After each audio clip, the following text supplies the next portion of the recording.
When someone makes you feel small, leave before you disappear completely. My name is Rowan. I'm 32, and 3 months ago, I walked away from a relationship that everyone on the outside thought was perfect, glossy, aesthetic, aspirational. But behind the curated Instagram stories and matching outfits, I was quietly falling apart. My ex's name is Lila. She ran a lifestyle brand online, 5 years, 500,000 followers, perfectly color-graded morning routines, and daily reminders to choose joy. I'm a writer, mostly freelance digital content and photography on the side. We had been together 2 years. For the first 8 months, it felt honest. Soft mornings, late-night conversations, simple things. And then slowly, bit by bit, I became a background prop in her world. At first, it was subtle. Hold the camera higher. Wait, let me fix my hair before you take that. Don't post that picture. My jaw looks weird. And somehow, without noticing, I went from being her partner to being her unofficial creative assistant. She didn't mean to, but intention doesn't erase impact. The breaking point came during a sponsor retreat in Sedona. 5 influencers, 2 brand managers, and partners invited for emotional support. I had hoped it would be a chance to reconnect, to just spend time together without the algorithm hovering over her shoulder. On day 1, things seemed normal. Sunrise meditation, group brunch, scenic shots. On day 2, everything cracked.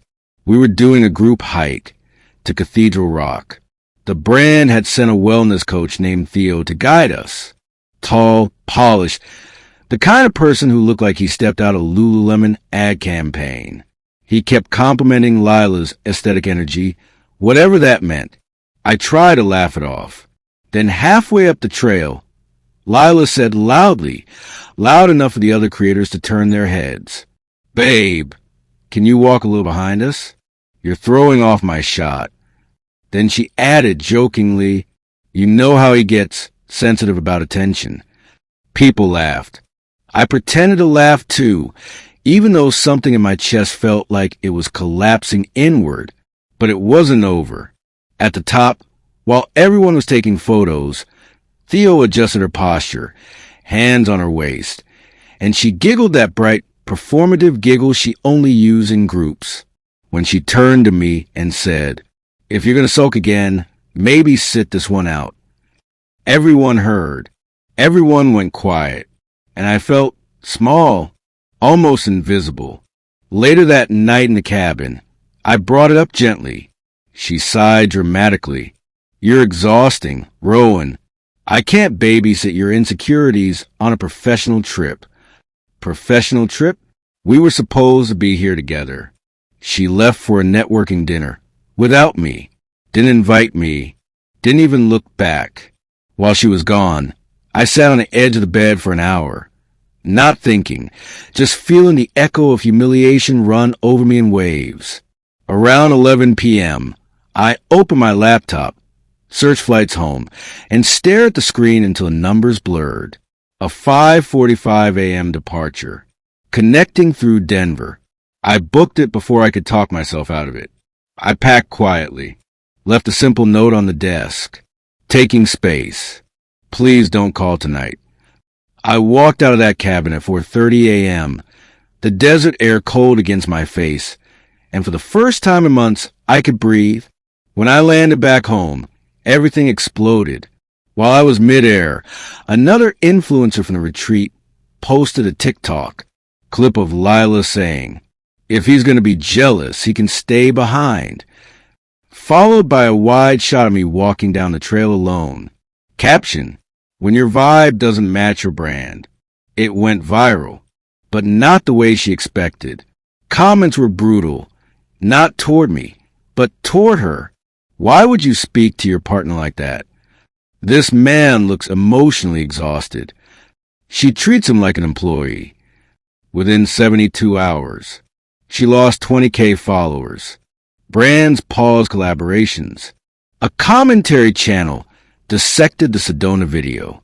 People called her out for performative cruelty. I hadn't said a word publicly. I still haven't.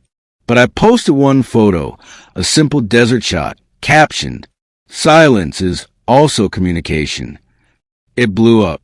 My inbox filled with messages from strangers saying they had been in relationships where they felt like furniture, background characters, emotional placeholders. For the first time in a long time, I didn't feel alone. Update 1, 4 weeks later.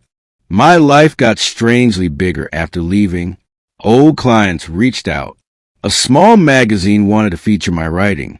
A mental health podcast asked me to speak about emotional boundaries in relationships. Meanwhile, Lila's world crumbled faster than I imagined. A creator from the Sedona trip sent me screenshots of a private group chat from that night.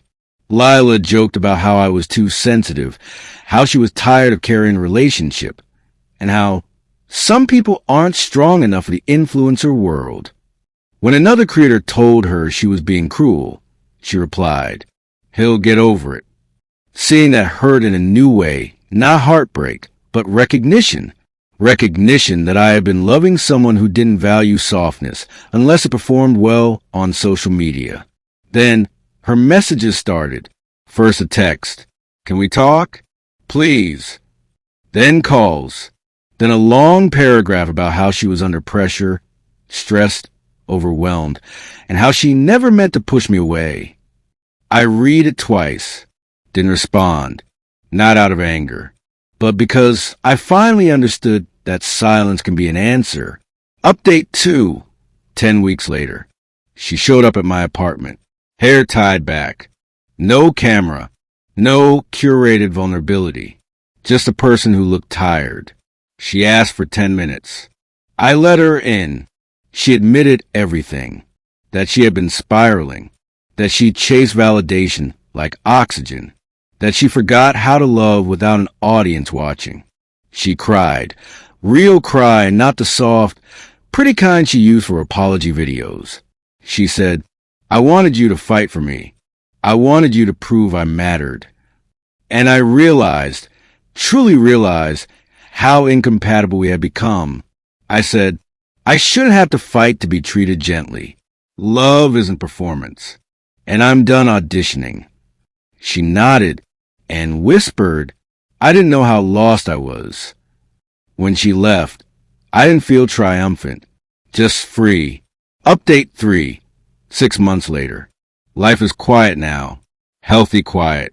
I started hosting writing and photography workshops for people recovering from emotionally draining relationships.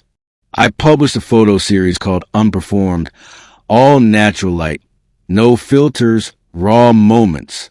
It was featured in 2 galleries. I'm seeing someone new, too. Her name is Juniper, a ceramic artist who lives in a cabin near the coast. She has no social media. She doesn't even own a ring light. We cook together. We hike. We sit in silence without needing to fill it. The first time she asked about Lila, she listened without judgment and said softly, "Sometimes 2 people love each other, but one person forgets how to show it." And that was enough. Final update, 1 year later. I heard through a mutual friend that Lila quit influencing altogether. She now works at a community arts center helping teenagers build portfolios. Apparently, she's good at it, grounded, patient, present. She sent me one message, a simple one. "I saw your Unperformed series. I understand now. I hope you're well." I replied, "I am. I hope you find peace too." She didn't respond, but she didn't need to. Last week, I watched the sunset from Juniper's porch. The sky's soft lavender. I didn't reach for my camera, didn't think about posting it, just watched. And I realized something. Lila didn't tell me to leave. Life did. When someone consistently makes you feel small, the universe will hand you a moment, one single, sharp, unmistakable moment, where you finally recognize a door. All you have to do is walk through it. And I did. And for the first time in a long while, I feel like myself again.